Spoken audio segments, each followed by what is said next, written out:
Bonjour à tous et à toutes, je m'appelle Bastien Bédard et je vais vous faire un bref résumé sur le produit vectoriel, le parallélisme et l'ère d'un parallélogramme.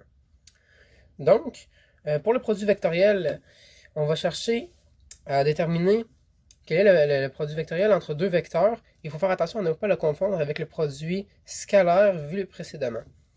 Donc, le produit vectoriel va s'écrire euh, U fois V. Au lieu d'avoir un petit point comme dans le produit scalaire, on va vraiment effectuer le symbole de multiplication comme on utilisait plutôt au primaire ou au secondaire même parfois, pour signifier un produit vectoriel. Donc, faisons un exemple.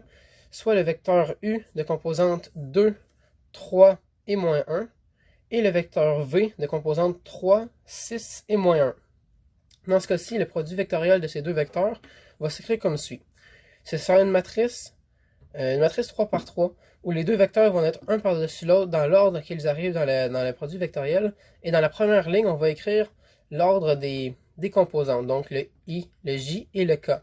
Suite à cela, on va chercher à faire le déterminant de cette matrice pour obtenir le vecteur correspondant. Donc, le point I multiplié par le déterminant de la plus petite matrice ici, c'est les opérations pour déterminer un déterminant. Vous avez déjà vu ces opérations-là précédemment dans vos cours. Donc, je passe un peu vite là-dessus. On va multiplier donc le I par le déterminant des matrices des plus petites matrices correspondantes. Ici, on les calcule et puis on obtient qu'en I, on a 3, en J, on a moins 1 et en K, on a 3. Ce qui nous donne notre vecteur, le produit vectoriel du vecteur U et V.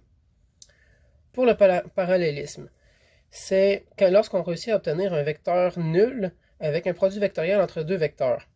Donc, deux vecteurs on va pouvoir conclure que deux vecteurs vont être parallèles lorsque leur produit vectoriel va être nul, va être de 0. Donc, soit le vecteur G de composante 2, 3 et 5, et le vecteur W de composante 4, 6 et 10. On va faire le déterminant de la matrice qu'on va créer comme ceci, comme on a vu précédemment.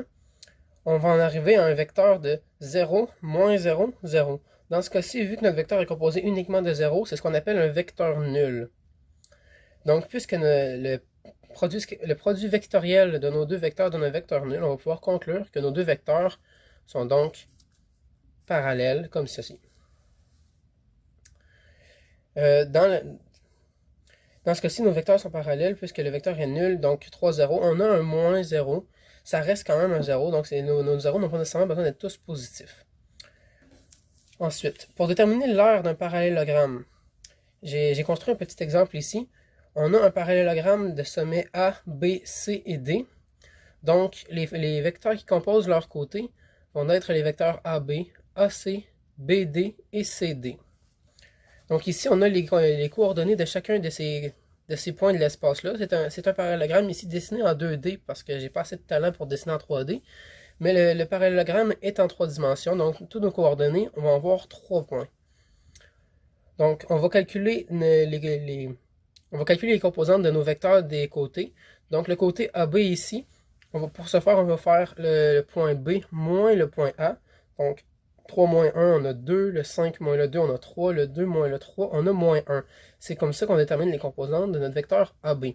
On va faire la même chose avec le vecteur BD, AC et CD, en soustrayant chacune des composantes correspondantes l'une à l'autre pour obtenir le vecteur AB, AC, BD et CD. Une fois qu'on a nos vecteurs, on va aller chercher à faire le produit vectoriel, le produit vectoriel de deux côtés qui sont l'un à côté de l'autre. Pas deux côtés parallèles parce qu'on n'aura pas le bon résultat dans ce cas-ci. On aurait de faire le produit vectoriel de deux des côtés parallèles, on tomberait avec un vecteur nul et on pourrait conclure que les côtés sont parallèles, mais ça ne donnerait pas l'aire du parallélogramme. Donc pour obtenir son aire, on va aller multiplier on va aller faire le produit vectoriel de deux côtés qui ne sont pas parallèles, que ce soit AB et AC ou bien BD ou DC. Dans ce cas-ci, on a pris AB et AC. On va créer la matrice pour obtenir le déterminant de ces vecteurs-là. Puis on va aller déterminer la norme de ce vecteur-là pour obtenir l'aire du parallélogramme. Comme vous pouvez le constater, le vecteur AB et AC, c'est les mêmes vecteurs que nous avons utilisés précédemment dans le produit vectoriel. Notre vecteur U et V ici étaient les mêmes vecteurs. Donc, je ne réécrirai pas toute la démarche au long, vous n'aurez qu'à regarder le produit vectoriel que j'ai fait à l'exemple au début. Donc tout ça pour nous ramener à la réponse qu'on avait calculée plus précédemment du vecteur 3, moins 1 et 3. Donc on va calculer la norme de ceci en mettant tous les termes au carré, les additionner, puis faire la racine. Ce qui nous donne comme réponse une racine de 19 unités carrées puisque c'est de l'air. Voilà, merci de m'avoir écouté.